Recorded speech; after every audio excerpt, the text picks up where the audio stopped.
अस्सलाम वालेकुम नाज़रीन, आज का सच के साथ मैं हूं नदीम हुसैन। पेशावर हाई कोर्ट आज ही पिटीशन फाइल हुई, आज ही केस सुना गया और आज ही फैसला दे दिया गया। और इलेक्शन कमीशन ऑफ पाकिस्तान के इस फैसले पर कि बल्ला जो है वो पाकिस्तान तहरीक इंसाफ से वापस लिया जाता है, पेशावर हाई कोर्ट ने इस हुक्म को मुअत्तल कर दिया है।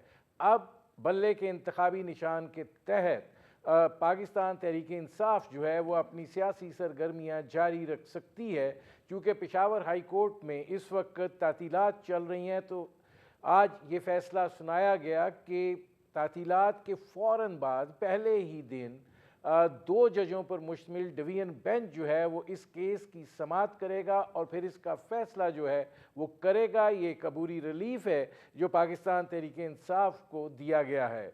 पाकिस्तान तहरीक इंसाफ जो है वह मैदान से ज़्यादा इस वक्त अदालतों में सरगर्म अमल दिखाई दे रही है और उनको रिलीफ भी मिल रहा है। लिहाजा ये कहना कि लेवल प्लेइंग फील्ड नहीं है, इस हवाले से उनका नज़रिया जो है क्या वो दुरुस्त है। आज पाकिस्तान के पंजाब के निगरान वज़ीर आला जो है मोहसिन नकवी, उन्होंने इस हवाले से कि PIA के जो उम्मीदवारान कागजात नामजदगी दाखिल कराने आते हैं उनकी पकड़ धकड़ हो रही है, उनके साथ नारवा सलूक हो रहा है, उनसे कागजात नामजदगी जो हैं वो छीने जा रहे हैं, उनका मौक़िफ़ क्या था आपको सुनाते हैं। एक मसला आया है जो कल कोर्ट ने क्लियर कर दिया, जहाँ पे आई थिंक मिसअंडरस्टैंडिंग शुरू हुई है कि इश्तिहारी मुलजिम जो हैं वो कागज़ दाखिल करा सकते हैं कि नहीं। वो कोर्ट ने ऑर्डर कर दिया कि नहीं। पुलिस ने उनको रोकने की कोशिश की, जिससे कई जगहों पे बदमज़गी पैदा हुई और वो सारे इंसिडेंट एक के बाद एक शुरू हुए। तो आप रेस्ट एश्योर्ड के इंतज़ामिया फेयर एंड फ्री इलेक्शन कराने के लिए अपना रोल पूरा अदा करेगी। कहीं पे कोई शिकायत आएगी तो हम खुद उसके खिलाफ एक्शन लेंगे, हमें इलेक्शन कमीशन से भी पहले हम एक्शन लेंगे। कागजात नामजदगी की स्क्रूटनी का मरहला जो है वो ज़ाहिर जारी है और आज मियाँ नवाज शरीफ साहब के हल्का 130 से कागजात नामजदगी बकौल बिलाल यासीन साहब जो हैं वो मंजूर हो गए हैं। वो क्या कह रहे हैं ये भी आपको सुनाते हैं। उनको बगैर एतराज़ के जो है मंजूर किया गया है और अल्लाह के फजल से इलेक्शन में 8 फरवरी में मियां नवाज शरीफ साहब इस हल्के से बासानी कामयाब होकर पाकिस्तान की वज़ारत उज़्मा के चौथी मरतबा अल्लाह के फजल से उम्मीदवार बने। इस वक्त सियासी सूरत हाल जो है उस हवाले से दिखाई ये दे रहा है कि पाकिस्तान तहरीक इंसाफ जो है वो सोशल मीडिया और स्क्रीन का बेहतरीन इस्तेमाल कर रही है और वो हर जगह पर किसी न किसी हवाले से मौजूद होते हैं। पाकिस्तान पीपल्स पार्टी जो है उनके चेयरमैन भी किसी न किसी हवाले से दिखाई दे रहे हैं, अपना मौक़िफ़ जो है वो बयान कर रहे हैं, मुस्तकबिल के हवाले से अपनी सोच का जिक्र भी कर रहे हैं। लेकिन मियाँ नवाज शरीफ साहब जो हैं वो अभी तक पार्लिमानी बोर्ड्स के इजलासों में मसरूफ़ हैं। मुस्लिम लीग नवाज़ उस तरीके से स्क्रीनों पर या कहीं भी दिखाई नहीं दे रही है जो इलेक्शन के दिनों में हर कोई चाहता है। इलेक्शन की गहमा गहमी जो है वो आगे क्या रुख इख्तियार करती है। इलेक्शन कमीशन ऑफ पाकिस्तान जो है जिस तरह के अदालती फ़ैसले आ रहे हैं उस हवाले से उसके ऊपर क्या सवालिया निशान जो है वो मुरतब हो रहे हैं और इलेक्शन जो हैं साफ़ व शफाफ होने जा रहे हैं। और पाकिस्तान तहरीक इंसाफ जो है जो लेवल प्लेइंग फील्ड का शिकवा कर रही है वो प्रोपेगेंडा ज़्यादा है या हकीकत है, ये वो सूरत हाल है जिस पर करेंगे बात। आपका अपने मेहमानों से तारुफ़ करवाते हैं। हमारे साथ मौजूद हैं खुर्रम दस्तगीर खान साहब, साबिक वफाकी वज़ीर रहे, मुस्लिम लीग नवाज़ के रहनुमा हैं। हमारे साथ मौजूद हैं सेनेटर मौला बख्श चांडियो साहब, पाकिस्तान पीपल्स पार्टी के रहनुमा हैं। हमारे साथ मौजूद हैं आबिद ज़ुबैरी साहब, साबिक सदर सुप्रीम कोर्ट बार रहे। खुर्रम दस्तगीर खान साहब, ये फरमाइएगा कि आज पेशावर हाई कोर्ट ने पाकिस्तान तहरीक इंसाफ से जो बल्ला वापस लेने का मामला था उसके ऊपर हुक्म इम्तनाई जारी कर दिया है और दूसरी जानिब लाहौर से पाकिस्तान तहरीक इंसाफ इस बयान के साथ सामने आ रही है कि नवाज़ शरीफ के किसी का जहाँ भी वो कागजात नामजदगी उनके मंजूर होंगे कोई एतराज़ जो है वो नहीं उठाया जाएगा। तो सूरत हाल बेहतर हो रही है। जी, सूरत हाल तो ये जाहिर कर रही है कि जो लोग वावेला कर रहे थे लेवल प्लेइंग फील्ड का, उनके पास तो आज भी लाडला फील्ड मौजूद है। एक ऐसा फील्ड है जिसमें वो लाडले हैं और पाकिस्तान की अदालतें हैं।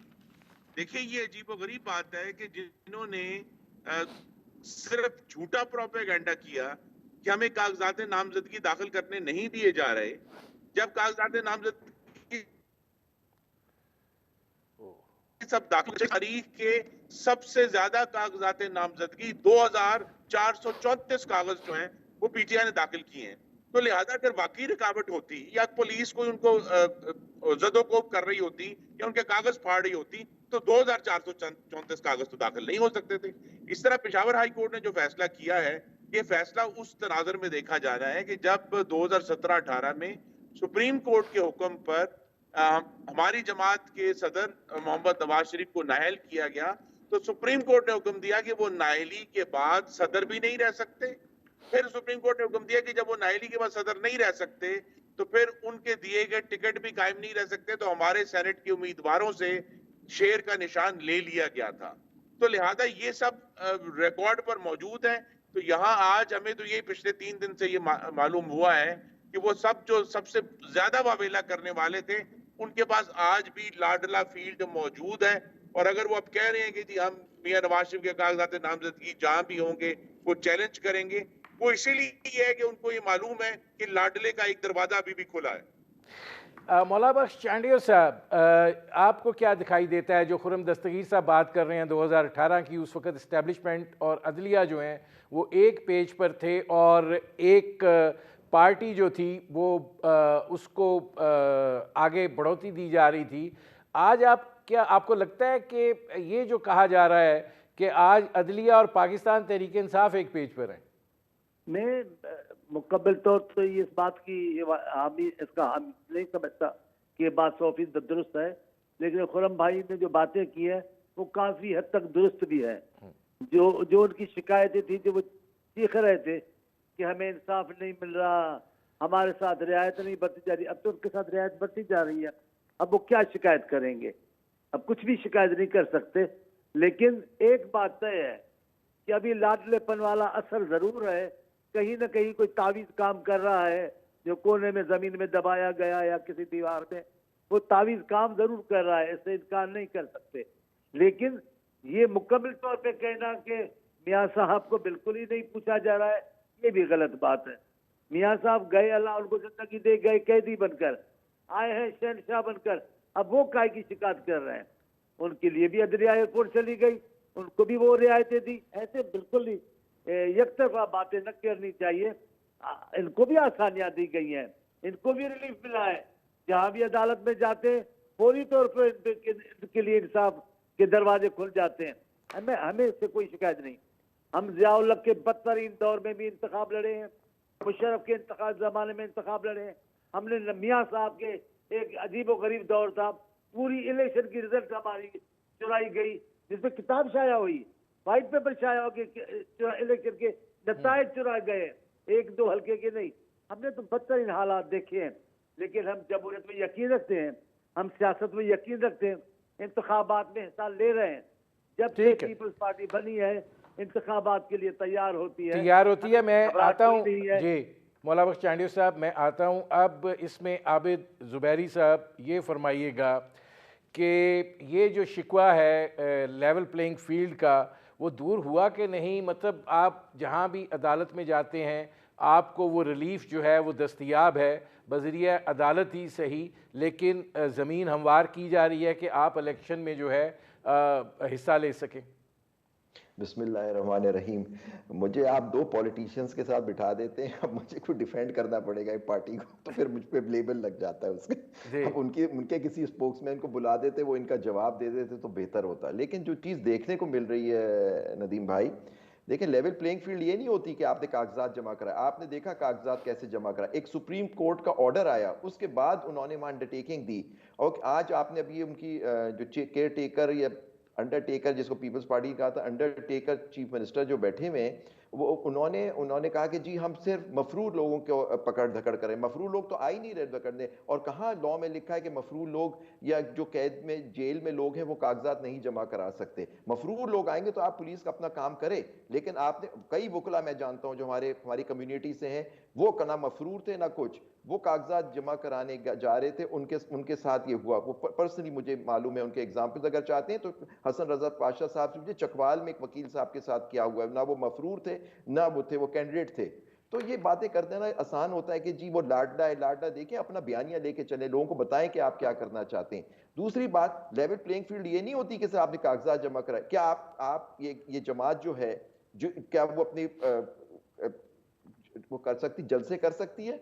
क्या उनके लोग जहां जाते हैं जलसे करते हैं? उनका एक वकील साहब थे हमारे, शेर अफजल खान, हमारे मेंबर हैं, एडवोकेट सुप्रीम कोर्ट है, लाहौर से उनको गिरफ्तार कर लिया गया। तो ये देखें ना, इस तरह की बातें कर देना कि जी level playing field, level playing field होता है कि आप इलेक्शन में खुल के आप हिस्सा ले सकें, आप जाएं, जलसे करें, जुलूस निकालें, पुरअमन जुलूस निकालें, हिस्सा ले। लेकिन आप जानते हैं कि एस्टेब्लिशमेंट का एक बयानिया है, एस्टेब्लिशमेंट का है कि इस पार्टी को इलेक्शन में कामयाब नहीं होना, अगर हिस्सा ले भी नहीं कामयाब। मैं आपको एक और आज बात बता रहा हूं कि अगर ये किसी तरह ये पार्टी आ जाती है, बल्ले का निशान देखिए, अभी अबूरी हुक्म आया है, इंटरिम रिलीफ मिली है, पता नहीं ये लोग इलेक्शन कमीशन फिर जाके सुप्रीम कोर्ट में इसको चैलेंज कर दें। 9 तारीख उन्होंने दी है पेशावर हाई कोर्ट ने, हो सकता है वहां से कोई और फैसला आ जाए। लेकिन अगर पीपल ये पीटीआई या ये लोग इलेक्शन में होंगे तो आप देख लीजिएगा कि नेक्स्ट स्टेप कहीं ये ना हो कि इलेक्शन कमीशन में इस्तीफे आने शुरू हो जाएं, ताकि मैं आबिद ज़ुबैरी साहब आता हूं, क्योंकि इस हवाले से सवालात हैं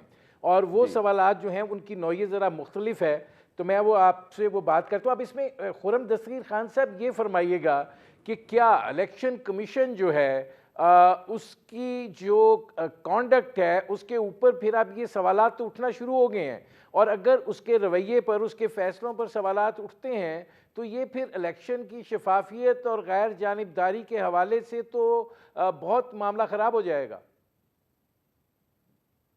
नदीम साहब, दो बातें हैं। एक तो जिस पार्टी ने 9 मई को रियासत पर हमला किया, रियासती इमलाक को आग लगाई और शहीदों की यादगारों की बेहरमती की, उनकी तरफ से अभी तक कोई ऐसा हमें अंडरटेकिंग नहीं आई कि जब वो अगर जलसे करेंगे तो क्या वो पुरअमन होंगे। क्योंकि अगर आग लगाने वाले लोग जो पुलिस की गाड़ियां जलाते हैं, जो पुलिस के ऊपर पेट्रोल बम फेंकते हैं, जो रेडियो पाकिस्तान को आग लगाते हैं, जो जानवरों को आग लगाते हैं, ये वही लोग हैं। मैं जो असल बात है कि क्या इस जमात का जो डीएनए है या उसका जौहर है वो तब्दील नहीं हुआ, वो वहीं खड़ा हुआ है। तो लिहाजा ये कहना है कि जी उनको लेवल प्लेइंग फील्ड नहीं है, फिर जब तक आप 9 मई का कोई मामला दुरुस्त नहीं होता तो ये बहुत मुश्किल होगा कि तहरीक इंसाफ का ये कहना कि जी वो अब एक पुरअमन और जमहूरी सियासी जमात है। वो एक पुरअमन और जमहूरी सियासी जमात नहीं है, ये बात क्लियर होनी चाहिए। दूसरा इशू ये कि इलेक्शन कमीशन पाकिस्तान के ऊपर जो एतराजात हैं, हमारे भी तहफुजात थे और हैं कि जो इस दफा हल्का बंदियां हुई हैं, जिसकी बहुत सारे जगहों पर हमें कोई तौजीह समझ नहीं आई कि भाई अगर एक जिले में उतनी ही कौमी असेंबली की नशिस्तें हैं या सूबाई असेंबली की नशिस्तें हैं तो उनकी हदों में इतनी बड़ी बड़ी तब्दीलियां करने की क्या जरूरत थी। वो अपनी जगह पर खड़े थे लोग, लेकिन उन्होंने किया है। लेकिन उसके बावजूद अभी तक जो इलेक्शन कमीशन का कॉन्डक्ट है वो अगर आप देखें तो उनकी जो, जैसे हम कहते हैं कि खुद मुख्तारी का आगाज डस्का के इलेक्शन से हुआ था, जहां पीटीआई ने, वही लोग जो आग लगाते थे, उन्होंने प्रिजाइडिंग अफसरों को अगवा भी किया 20-20 को, और उस दिन इलेक्शन वाले दिन गोलियां भी चलाई। तो जो रिकॉर्ड है वो उसी तरह का है, अपनी जगह पर मौजूद है। इलेक्शन कमीशन के ऊपर चूंकि इंतखाबात का सीजन है, ये इल्जामात का मौसम है, ये इख्तलाफात का मौसम है, ये एक दूसरे के ऊपर तनकीद का मौसम है, ये चलता रहेगा। लेकिन अभी तक इलेक्शन कमीशन का जो कॉन्डक्ट है, जिनकी बिल आखिर जिम्मेदारी है, ये भी हमें क्लियर होना चाहिए कि पाकिस्तान की अदलिया की जिम्मेदारी नहीं है, पाकिस्तान की इंतजामिया की जिम्मेदारी नहीं है। पाकिस्तान का आइन आर्टिकल 218 ये कहता है कि election commission of Pakistan is responsible, वो अपनी जिम्मेदारी अदा कर रहे हैं। आता हूं वो अदालत में जाएंगे। जी, अब मौला बख्श चांडिल साहब, ये जो बात है, ये जब फैसले इस तरह के आते हैं तो ये कहा जाता है कि अगर इलेक्शन कमीशन के हर फैसले पर एतराज़ शुरू हो जाएगा तो फिर वो जो इलेक्शन की स्मूथ सेलिंग है वो मुतासिर होगी। लेकिन आप समझते हैं कि नहीं, अगर इलेक्शन कमीशन जो है उसके अमल में कोई जानबदारी है तो फिर उसका तदारुक होना चाहिए? देखें, इलेक्शन तो किसी भी हालत में हो जाती है, पूरा मुल्क भी नताइज तक कबूल नहीं करता, फिर भी इंतखाब हो जाते हैं और इख्तियार उनके हवाले किया जाता है जिनको जिताया जाता है।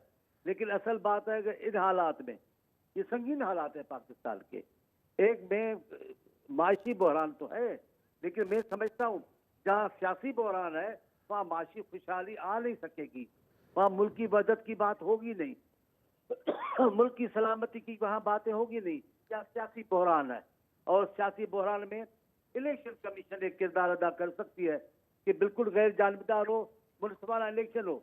लेकिन अगर ऐसा नहीं हो रहा, जैसा आप सुन भी रहे हैं, दस्तगीर साहब से भी सुन रहे हैं, और मेरे दोस्त पीटीआई के वकील साहब हैं, उनसे बातें सबकी एक है, हम हर हाल में राजी होते हैं, हम भागते नहीं हैं। जब से बने हैं तब से मुसीबतों में हैं, हुकूमत में होते हैं तो भी साथियों के घेरे में होते हैं, और अगर अपोजिशन में हैं तो फिर तो हम होते ही मुसीबत में हैं। इलेक्शन अभी देखें, पूरा अरसा जो भी इन्होंने बातें की है, मियाँ साहब खामोश रहे, लेकिन मियाँ साहब की पूरी पार्टी हम पर बोल भी रही है। पीटीआई का कायद जेल में था, खामोश रहा, लेकिन पीटीआई का सारा झगड़ा बिलावल साहब के खिलाफ था। अभी भी सब एक हो जाएंगे। अगर ऐसी कोई सूरत हाल बनी तो आप देखेंगे इनकी दुश्मनियां खत्म हो जाएंगी। ये सब भुट्टो नहीं, इसमें तो मौला बख्श चांडियो साहब बात ये है कि माजी करीब में पीटीआई एक तरफ हो गई थी, आप सारे एक तरफ हो गए थे। उसकी वजह थी आमरीत में तो हम ऐसे ऐसे लोगों से मिले जो आप हैरान हो जाएंगे। वली खान ने, मरहूम ने, अल्लाह उनको गरीब की रहमत करे, भुट्टो साहब की फांसी का मुतालबा किया, लेकिन जमहूरियत की बहाली के लिए बीबी ने उस इत्तेहाद में उसको भी शामिल किया। बहुत सारे लोग, मियाँ साहब के साथ हम मिले, हमने जमहूरियत के इस्तेहकाम के लिए एक मुआहिदा किया, हम मिले हैं, हम इनकार नहीं करते कि हम हमसे नहीं मिलेंगे। लेकिन बात यह है कि हकीकत में हो क्या रहा है, हकीकत में ये हो रहा है, लाडले हैं, कोई थोड़ा लाडला है, कोई ज्यादा लाडला है, लेकिन लाडलों के बीच में मुकाबला है, बाकी आवाम बेचारा खड़ा देख। अब इसमें भी एक सवाल है मौला बख्श चांडियो साहब, मैं आता हूँ। नाज़रीन, हमारी गुफ्तगू जारी है, वक्त हुआ एक मुख्तसर से एक मशहूर ब्रेक का, मिलते हैं इस वक्फे के बाद। Welcome back. आबिद ज़ुबैरी साहब, सवाल ये है कि पाकिस्तान तहरीक इंसाफ जो है उसकी जो लीडरशिप है, ख़ास तौर पे वो लीडरशिप जो मार खा रही है या खाएगी, वो नाराज़ है, और ऐसे लगता है कि पार्टी जो है उसको वकला ने हाईजैक कर लिया है, और ये वकील जो जा बजा खड़े भी हो रहे हैं, इनको कारकुनों से वो पजीराई जो है वो नहीं मिल रही है। ऐसा दिखाई देता है कि पाकिस्तान तहरीक इंसाफ के बानी की भी ये ख्वाहिश नहीं है कि पार्टी इस तरीके से वकला के हाथों में चली जाए, और वो जो मेजर लीडरशिप है या पॉलिटिशियन जो है वो पार्टी के क्रक्स में से गायब हो जाए। देखिए, मैं उनका कोई स्पोक्समैन नहीं हूं कि मैं बता सकूं को क्या बात है, लेकिन ये कह देना कि वकीलों ने हाईजैक कर लिया, बिल्कुल गलत बात है। ये वकील हमेशा, जो आप देख रहे हैं, हमेशा उस पार्टी में रहे हैं या उस पार्टी का हिस्सा रहे हैं। बैरिस्टर अली जफ़र साहब हैं, वो आप देखिए, वो आज से वो सेनेटर हैं उनके, लेकिन आप देखिए जब उनके असल जो सारी लीडरशिप है वो गायब है या गिरफ्तार है या उनको इलेक्शन लड़ने नहीं दिया जा रहा किसी भी प्रीटेक्स्ट पे, वो चाहे 9 मई के वाकयात हों। लेकिन अगर 9 मई के, अभी जैसे खुर्रम दस्तगीर साहब फरमा रहे थे कि 9 मई के ये लोग सब इन्वॉल्व हैं, तो आप बैन कर देना पार्टी। फेडरल गवर्नमेंट आपकी थी, 9 मई जब हुई थी, आपकी गवर्नमेंट थी, आप बैन करते, सुप्रीम कोर्ट 15 दिन में उसका फैसला करता। क्यों नहीं किया आपने? अगर ये लोग इन्वॉल्व थे, आपने नहीं किया क्योंकि आपने अभी इस्टेब्लिश ही नहीं किया कि कौन लोग इन्वॉल्व थे उसके अंदर। जो लोग इन्वॉल्व है उनको उसकी सजा मिलनी चाहिए। आज तक कोई ट्रायल हुआ? तो ये सब बातें देखें, कह देना बैठ करके आसान होता है। आप बैन करें ना, अगर पार्टी उस 9 मई में उन्होंने हमला किया, वरना तो आप देखिए ना, एक पार्टी ने तो सुप्रीम कोर्ट पे ही हमला किया था, हमारे आर्मी चीफ का जहाज का इधर उधर हो गया था। तो देखिए ना, बात करने के तो लोग और भी बातें कर सकते हैं। तो लेकिन जो इशू आ रहा है कि आप ये कह देना कि वो हाईजैक हो गए, नहीं, उनके पास हो सकता है कैंडिडेट्स उनके पास ना ऐसे हों कि शायद वो समझ रहे हैं वकील उनको कैंडिडेट जो लड़ने के लिए तैयार हो सकता है। जो हालात चल रहे हैं कि उनका कोई आदमी आता है, उसके घर वाले जो अभी उनकी वो जो वालदा हैं डार साहब की, आप देखें वो जो उस्मान डार साहब, आज भी उनका एक इंटरव्यू चल रहा था, आप सुने वो क्या कह रही थी, वो बुजुर्ग खातून के उनके साथ क्या हुआ। इस हालात में देखिए, अगर किसी के साथ हो, चाहे मुस्लिम लीग नून के साथ हो, ये जुल्म जबर जो हमने देखा वो सिर्फ और सिर्फ इस मुल्क की तारीख में पीपल्स पार्टी पे देखा। लेकिन अब ये आबिद भाई साहब, ये सवाल आपसे बनता तो नहीं है कि मतलब कारकुन जो है वो एक्नॉलेज नहीं कर रहा वकीलों? सर ये आप देखें नदीम भाई, कारकुन एक्नॉलेज उसी वक्त करेगा जब इलेक्शन होगा। आप फ्री फेयर इलेक्शन करा दें, नहीं एक्नॉलेज करेगा, ये लोग हार जाएंगे। लेकिन आप फ्री फेयर इलेक्शन तो कराएं, लेकिन इस इलेक्शन कमीशन के अंदर फ्री फेयर इलेक्शन नहीं हो सकता। अभी खुर्रम भाई ने बात की डीलिमिटेशन की, बिल्कुल सीरियस इश्यूज है, वो सुप्रीम कोर्ट ने रोक दिया उसमें। जब तक डिलिमिटेशन ही सही नहीं होगी तो आपके इलेक्शन फ्री फेयर कैसे होंगे? फिर ये इलेक्शन कमीशन, मैं आपसे बात कर रहा हूं, अगर पीटीआई को ये लोग फील्ड से, और ये बल्ले का देखिए, इलेक्शन शेड्यूल होने के बाद डिसीजन देना, ये कहां की वो है कि जब इलेक्शन शेड्यूल आ जाता है तो खुद लॉ उनका कहता है कि सब्सिक्वेंट इलेक्शन पे आपका लागू होगा। सब्सिक्वेंट इलेक्शन कमीशन के बाद अगले 5 साल वाले होंगे। ये अभी डिबेट नेचुरली वहां supreme court, Peshawar high court में अंडर सब जुडिस है, वहां ये फैसला होगा कि वो पटिशन, ये लोग फैसला कर भी सकते थे या नहीं। लेकिन ये सारे लीगल पॉइंट्स हैं, लेकिन आप पजीराई उनको मिलेगी इनके कैंडिडेट्स को नहीं, वो इलेक्शन फैसला कर देगा, नहीं होगी वो हार जाएंगे। ठीक है, मैं आबिद जुबैर साहब आता हूँ। खुर्रम दस्तगीर साहब, मौला बख्श चांडियो साहब लाडले के लफ्ज़ पर कायम हैं। अब गुजारिश ये है कि मियाँ नवाज शरीफ साहब जो हैं वो खामोश हैं, आपकी पार्टी में भी एक खामोशी है। बहुत कम लोग हैं जो आ रहे हैं और पार्टी का नुक्ता नज़र बयान कर रहे हैं, जिनमें से एक आप हैं। अब गुजारिश ये है कि ये खामोशी जो है ये इसकी वजह क्या है, और दूसरा ये है कि या फिर बहुत ज़्यादा ओवर कॉन्फिडेंस है कि हम लोग जीत जाएंगे? जी, पहले तो हमारा पूरा इन्हिसार अल्लाह ताला के करम पर है और पाकिस्तान के अवाम पर है कि वो इंशाअल्लाह मोहम्मद नवाज शरीफ को और मुस्लिम लीग को इंतखाबात में कामयाबी देंगे। हमारा कोई मुतालबा नहीं हमारे लिए आरटीएस बैठाएं, हमारा कोई मुतालबा नहीं हमारे लिए प्रिजाइडिंग अफसरों को अगवा करें या कहीं ठप्पे लगाएं। हमने 2018 में भी सख्त तरीन हालात में 1,28,00,000 वोट लिए थे। हम उस अवाम की बुनियाद पर अपनी जगह पर खड़े हैं और इंशाल्लाह कामयाब होंगे। दूसरा इशू ये जिसका जिक्र हुआ कि जी वकील हों पीटीआई से या ना हो, असल इशू ये है कि पीटीआई सिविलियन सुप्रीमेसी की जंग नहीं लड़ रही, वो जत्थों के जरिए रियासत पर हमलावर होकर इक्तदार लेने की जंग लड़ रहे हैं, जो उन्होंने 9 मई को किया। और अभी तक हमें किसी की तरफ से एक वाजे और क्लैरिटी से ये बात नहीं आई कि वो पाकिस्तान के आइन के पाबंद हैं, अपनी जो उनकी जो वायलेंस की एक हिस्ट्री है उसको वो खैर बात कह रहे हैं। और ये समझ उनका ये कहना बेहद जरूरी है कि वो दूसरी जमातों के मैंडेट का एहतराम करते हैं। अभी तक उनकी तरफ से ये कोई लफ्ज नहीं आया, तो लिहाजा उनका जो जत्थाबंदी का या एक फाशिस्ट ज़हन का जो इशू था वो अभी तक अपनी जगह पर कायम है, जो उनकी तरफ से जो भी खड़ा हो।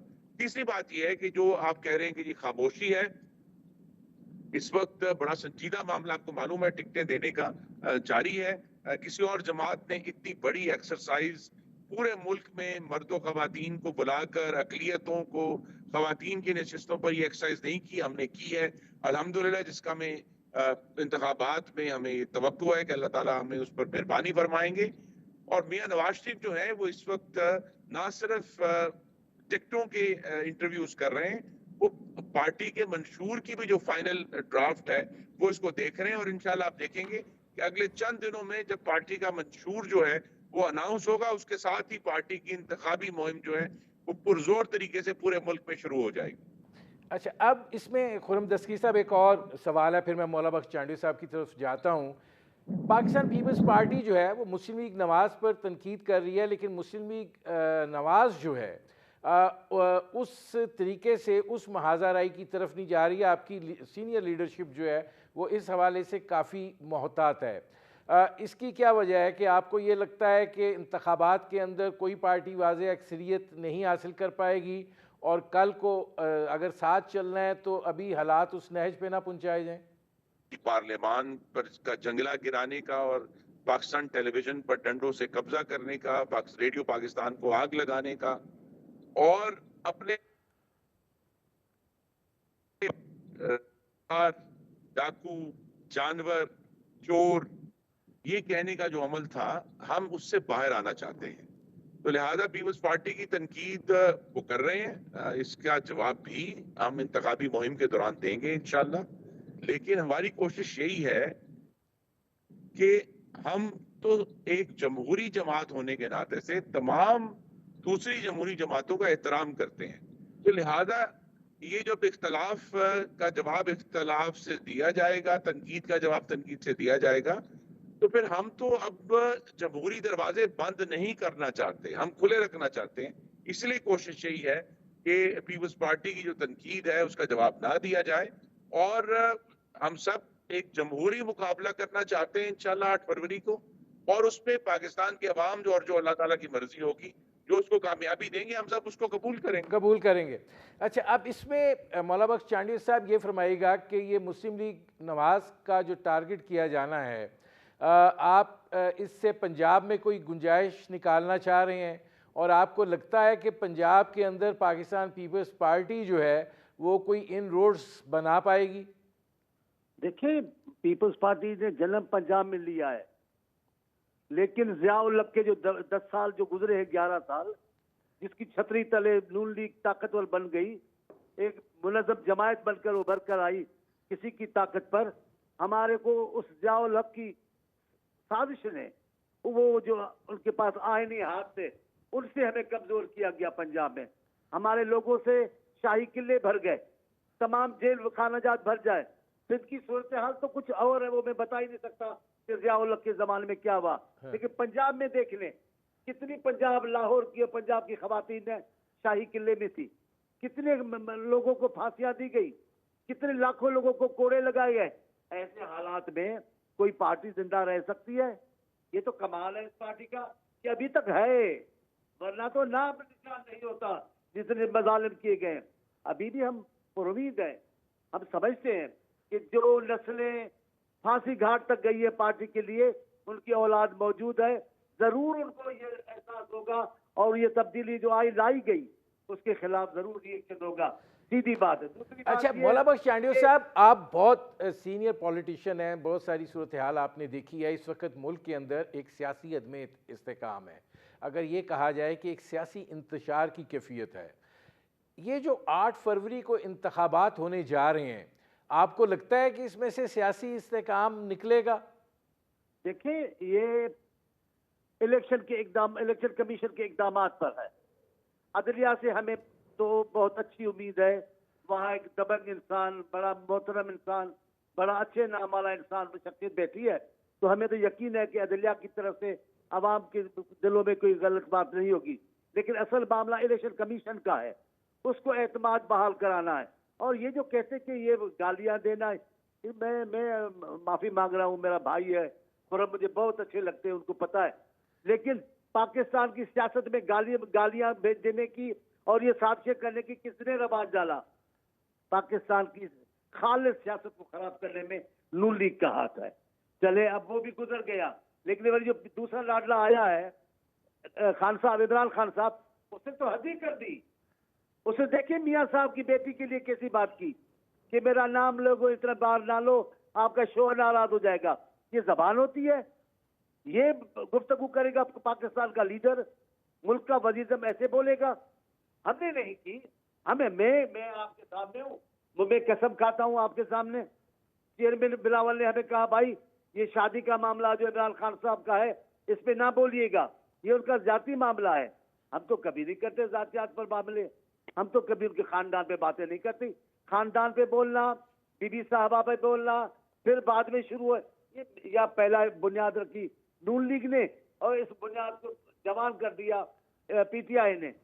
लेकिन हम जो है, या जो आप हैं, या जो खुर्रम साहब के जो अफसैन है, हम सब अगर इस्तेहकाम चाहते हैं तो हमें सियासी होना पड़ेगा। हमें गैर सियासी रवैये, गैर जबरी रवैये छोड़ने होंगे। मैं आता हूँ पाकिस्तान में इस्तेहकाम के लिए इंतखाबात की हौसला अफजाई करनी पड़ेगी। फिर मैं कहता हूँ सबसे ज्यादा जिम्मेदारी पाकिस्तान इलेक्शन कमीशन पर आयद होती है। अच्छा, इसमें आबिद जुबैर साहब ये फरमाइएगा कि आपको क्या लग रहा है कि इस वक्त इलेक्शन कमीशन का किरदार जो है वो 8 फरवरी के इंतखाबात के हवाले से कितनी सूरत हाल को मुतनाज़ा बना सकता है? देखिए, मुतनाज़ा तो पहले से बना दिया। देखिए, इलेक्शन कमीशन का पिछले 1.5 साल से क्या रोल रहा है। आप देखिए, खैबर पख्तूनख्वा और पंजाब के इलेक्शन नहीं करवाए उन्होंने। केयर टेकर सेटअप आप देखिए, हमारे यहाँ तो एक इलीगल केयर टेकर सेटअप चल रहा है 1 साल से, जिसको सिर्फ 90 दिन का पीरियड दिया जाता है। फिर नेशनल इलेक्शन नहीं कराए और दूसरे किसी पार्टी के इंटर पार्टी इलेक्शन को कहते हैं कि वो गलत है। तो तो आप इनका रवैया देख लीजिए कि नेशनल इलेक्शन वो प्रेसिडेंट से ही लड़ते रहे। प्रेसिडेंट साहब को तारीख देनी थी, उन्होंने मानने से मना कर दिया, प्रेसिडेंट साहब ने भी तारीख नहीं दी। और फिर आप देखिए कि उन्होंने करा, फिर सुप्रीम कोर्ट को हमारी पटिशन थी, सुप्रीम कोर्ट बार की, मैं वकील था उसमें, हमने जाके बात की तो फिर 8 फरवरी मिली, क्योंकि लेकिन 90 दिन का पीरियड वहां भी गुजर गया। तो इनका रोल आप देखिए उसका है। फिर आप देखिए जिस तरह से ये इन्होंने अपना किया, सुप्रीम कोर्ट को इंटरवीन करना पड़ा कि लेवल प्लेइंग फील्ड सबको दी जाए। आप देखिए अभी पिछले हफ्ते ऑर्डर हुआ सुप्रीम कोर्ट में, जिस पे उन्होंने खुद आके अंडरटेकिंग दी कि हम करते हैं। फिर आप देखिए उसी रात को उन्होंने 22 की रात थी, उस दिन उनसे उनका बल्ले का निशान आफ्टर द इलेक्शन शेड्यूल ले लिया। तो ठीक है, आप देखिए बात सही है मौला बख्श चांडियो साहब की, सीनियर पॉलिटिशियंस हैं, इन्होंने बात सही कही। इनको इस इलेक्शन कमीशन को अपना जो एतमाद है लोगों में बहाल करना पड़ेगा, लेकिन मैं समझता हूं कि ये बहाल नहीं कर सकेंगे, क्योंकि ये इलेक्शन कमीशन आज़ाद है ही नहीं, ये डिक्टेटेड इलेक्शन कमीशन है। ये वही करेंगे जो हुक्म हुक्म होगा। अगर एक पार्टी को बाहर रखना है, उसको बाहर रखने में ये नाकाम होते हैं कोई और तरीके से, तो फिर ये कुछ और करेंगे। और मैं आपसे कह रहा हूं, मुझे जो खतरा है, क्योंकि देखिए अभी खुर्रम दस्तगीर साहब ने आर्टिकल 218 की बात की कि इलेक्शन कराना एक परमानेंट इलेक्शन कमीशन का काम है। फर्ज करें इनके 2-3 मेंबर अभी रिजाइन कर देते हैं, 45 दिन का टाइम है आर्टिकल 215 में उनकी जगह को पुर करने का। अगर परमानेंट इलेक्शन कमीशन ही ना हो तो इलेक्शन ही नहीं हो सकेंगे। तो देखिए ये सारी चीजें अब बात हो रही है इस पे कि अगर आपको, तो इनको कर दिखाना है कि ये फ्री फेयर इलेक्शन कराने के मजाज हैं, ये करा सकते हैं। लेकिन मुझे सीरियस इस पे इस शक पे है कि डाउट है। ये खुर्रम दस्तगीर खान जी। साहब, ये फरमाइएगा कि अब ऐसी सूरत हाल में अगर इंतखाबात मुतनाज़ा हो जाते हैं तो नताइज की क्या अहमियत, अफादियत और कितने मौसर होंगे, और फिर उसके नतीजे में जो हुकूमत वजूद में आएगी वो कितनी मुस्तहकम होगी? इंतखाबात इंशाल्लाह 8 फरवरी को होंगे और उनके नताइज मौसर होंगे, क्योंकि पाकिस्तान में, बल्कि पूरी दुनिया में अब सोशल मीडिया के दौर में किसी जबान को बंद नहीं किया जा सकता। ये जो आज लेवल प्लेइंग फील्ड का झूठा वावेला कर रहे हैं, मैं आपको याद कराऊं कि उन्होंने तो मरहूम फखरुद्दीन जी इब्राहिम को नहीं बख्शा था और उनके ऊपर बदतरीन इल्जामात लगाए थे 2013 के इलेक्शन के बारे में, जो कि बाद में झूठे, वो इल्जामात भी गलत साबित हुए, झूठे साबित हुए। क्योंकि जब अदालत में 2013 के इंतखाबात का टेस्ट हुआ तो अदालत ने वादे कहा कि ये तमाम सबूत रद्दी थे और असल में 2013 के इंतखाबात जो थे वो फेयर थे, उसके अंदर कोई सिस्टमेटिक धांधली नहीं हुई थी। जो लोकल सतह की बेज़ाब्तियां होती हैं, इतना बड़ा मुल्क है तो वही है, लेकिन वो election largely free and fair थे। उसकी फिर तस्दीक जो है वो बैन अवी जो ऑब्जर्वर्स थे उन्होंने भी की।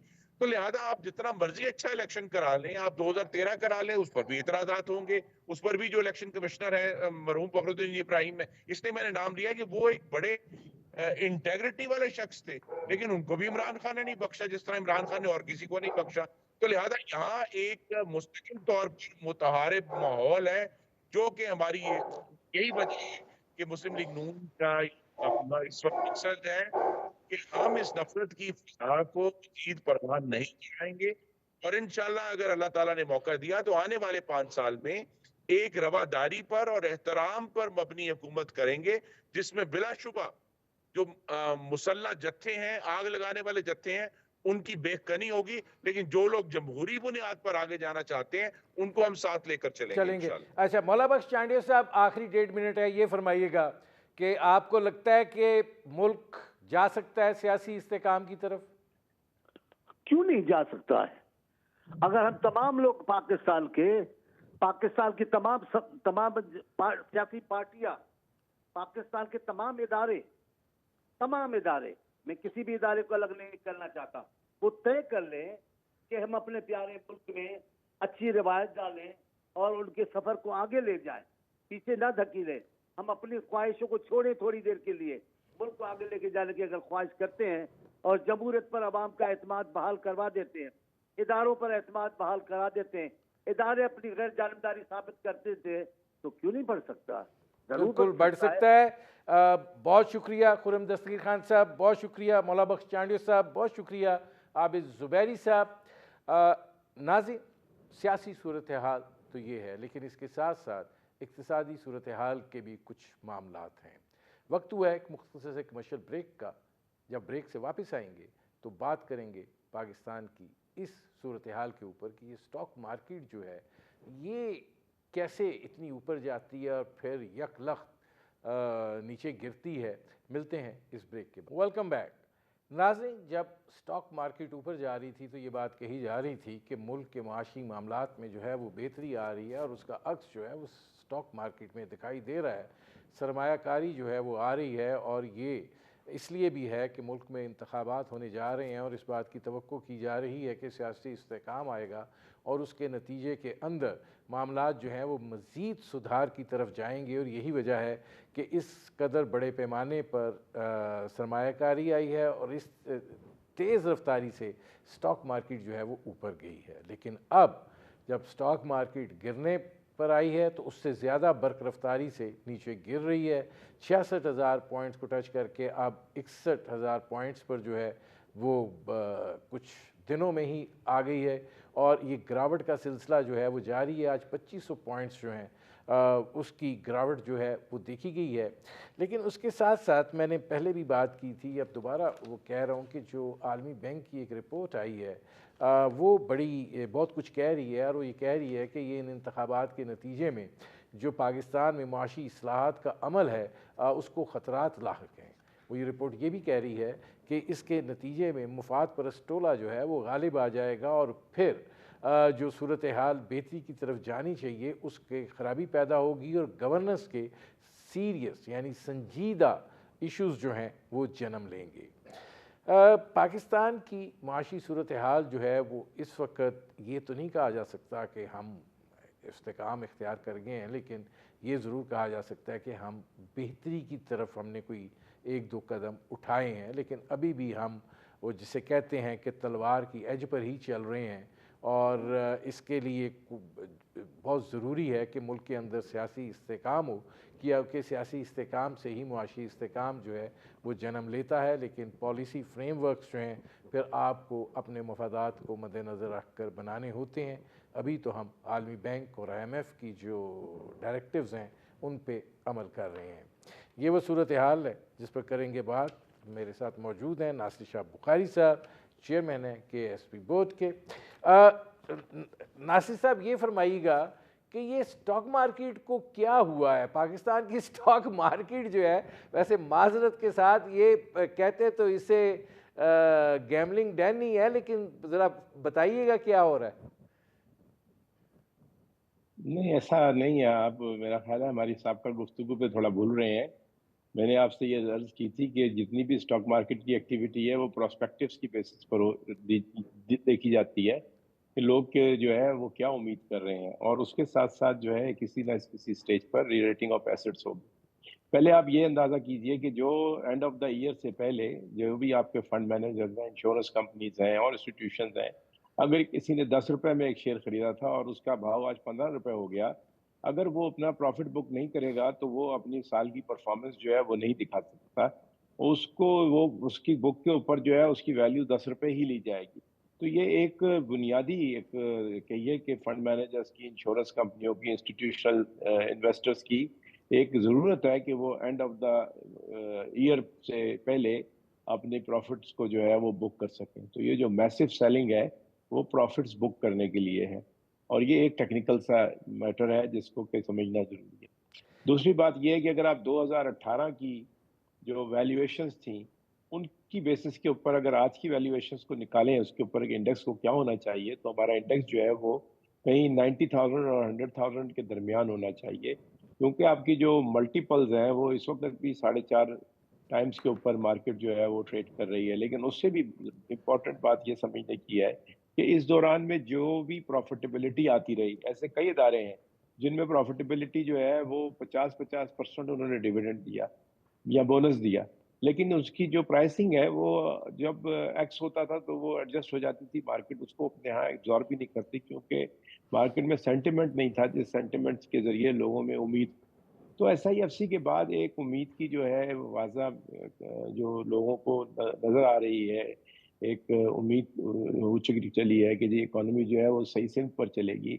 दूसरा कुछ थोड़ा बहुत जो है इस निगरान हुकूमत ने जो एक जिस फेज में जाना चाहिए, यानी आपके पास जो रिफॉर्म्स का एक प्रोग्राम का एजेंडा है वो शुरू करना चाहिए, वो उन्होंने किया है।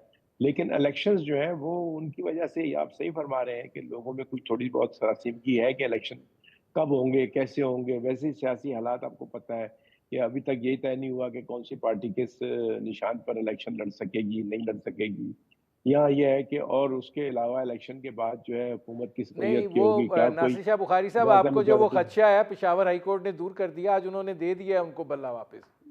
नहीं, वो मार्केट जब खुली थी उस वक़्त तक नहीं मिला था। अच्छा। तो जी, तो इसलिए ये है कि एक तो ये चीज़, और दूसरी बात ये है कि जो ये हंग पार्लियामेंट होगी या किसी पार्टी के पास जो है वो वाज़ह मेजॉरिटी होगी, क्योंकि किसी भी किस्म की इकोनॉमिक एजेंडे पर काम करने के लिए आपको जो सियासी तौर पर जो है उसका बाई इन ज़रूरी है। यानी पूरी तमाम सियासी जमातें जो हैं वो एक दफ़ा इकोनॉमी की ज़रूरियात के ऊपर जो है वो मुत्तफ़िक हो जाएँ। क्योंकि हमारे साबका जो हमारा तजुर्बा है सियासी जमातों का, वो ये रहा है कि वो जीडीपी के शौक में कि जी हमने जीडीपी दिखानी है कि हमारे वक़्त में जीडीपी बहुत बढ़ गई। वो सोचते नहीं कि फंडामेंटल्स जो हैं वो जब तक ठीक नहीं होंगे उस वक़्त तक जीडीपी नहीं बढ़ेगी। वो बढ़ेगी। अच्छा import Nasir led Shah Bukhari GDP. साहब, एक क्योंकि वक्त ज़रा कम है, मैं ये 2-3 सवाल हैं बड़े ज़रूरी आपसे पूछने हैं। ये जो आलमी बैंक वाला मामला है कि वो ये कह रहे हैं कि इंतखाबात के बाद जो भी पार्टी होगी गवर्नेंस के शदीद मसाइल पैदा हो जाएंगे, और वो ये भी कह रहे हैं कि मुफाद परस्तों का टोला जो है वो ये होगा, और ये फिर जो इस्लाहात हैं ये नहीं चल पाएंगी। देखिए, हमें तो इस बात में बहुत एक्सेप्शन लेनी चाहिए कि वो कौन होते हैं जो हमारे इस किस्म के कमेंट्स जो है वो पास कर सकें।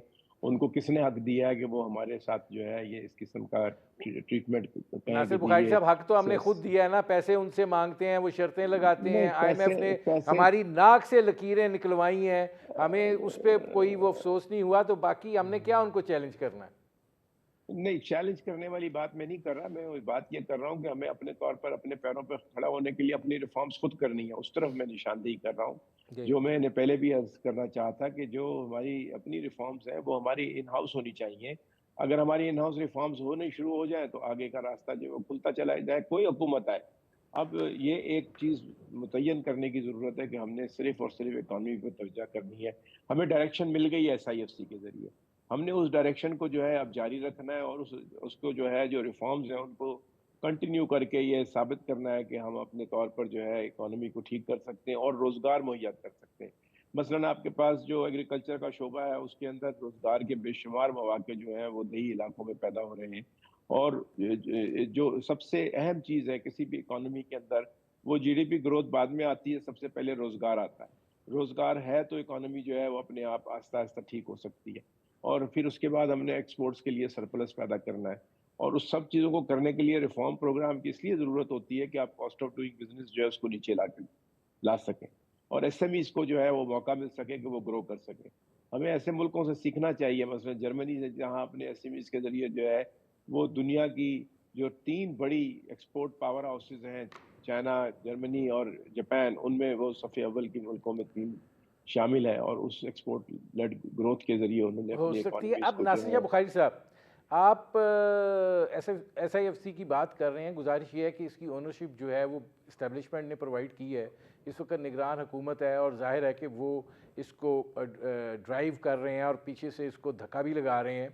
लेकिन जब पॉलिटिकल गवर्नमेंट आती है तो वो जाहिर है उसके अपना मंशूर होता है, उसका अपना एक एजेंडा होता है, उन्होंने सड़कें भी बनानी होती हैं, खंबे भी लगाने होते हैं, लोगों को दिखाना भी होता है कि हमने कुछ काम किया है।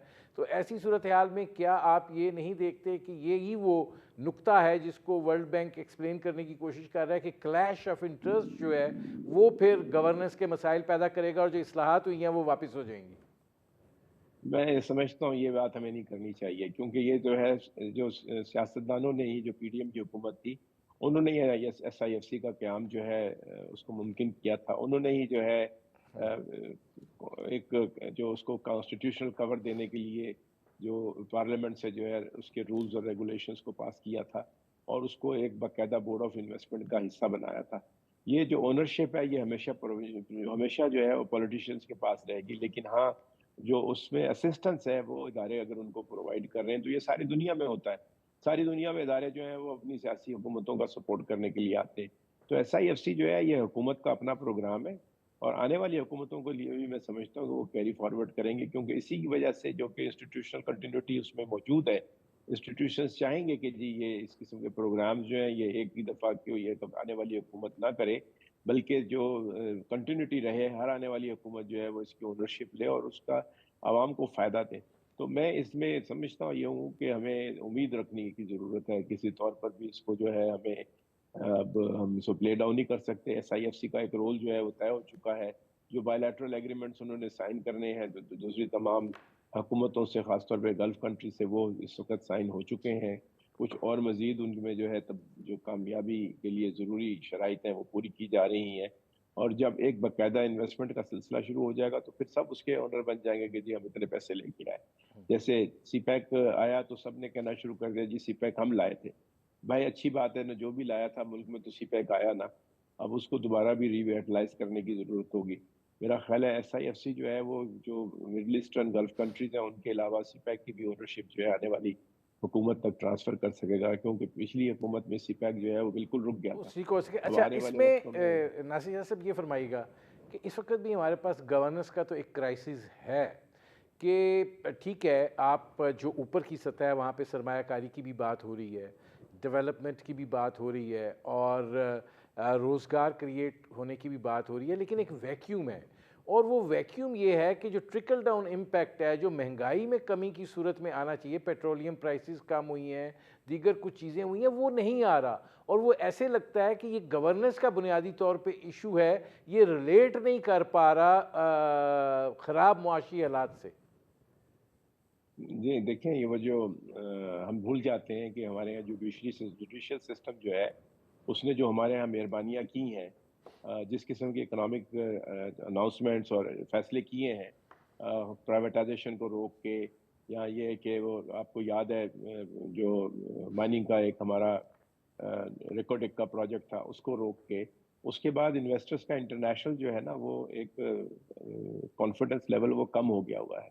लेकिन उसके साथ साथ एक बहुत बड़ा मसला जो है हमारे पास, जो करप्शन है, आप देखें पुलिस में कहाँ करप्शन खत्म हुई, कोई भी हुकूमत आ जाए, कस्टम्स में कहाँ खत्म होती है, इनकम टैक्स में कहाँ खत्म होती है, और ऐसे इदारे जो रेवेन्यू के डिपार्टमेंट्स हैं उनमें कहाँ खत्म होती है।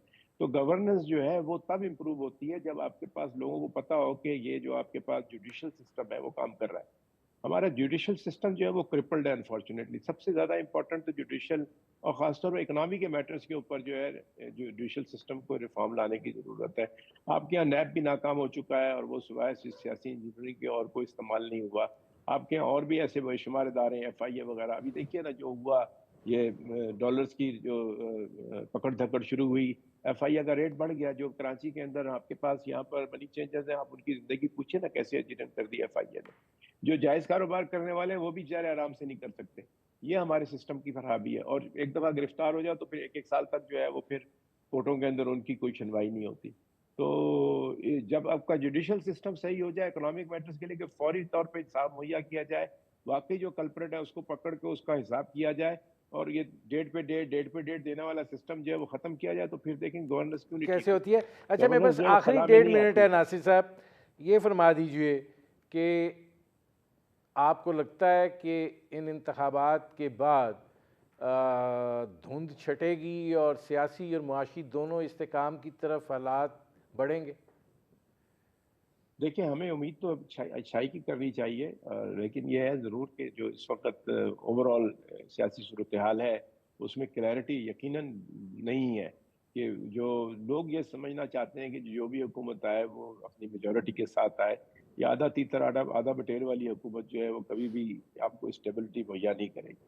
लिहाज़ा बहुत इम्पोर्टेंट चीज़ है कि एक जो भी आपके पास निज़ाम हम जिसमें चल रहे हैं, इसमें एक क्लैरिटी आए, और लोगों के पास जो है वो कम से कम सिंपल मेजॉरिटी जो है वो 100% आनी चाहिए। आनी चाहिए। वरना जो इंतखाबात हैं उनका फ़ायदा वो नहीं हो सकेगा जो हम चाहते हैं।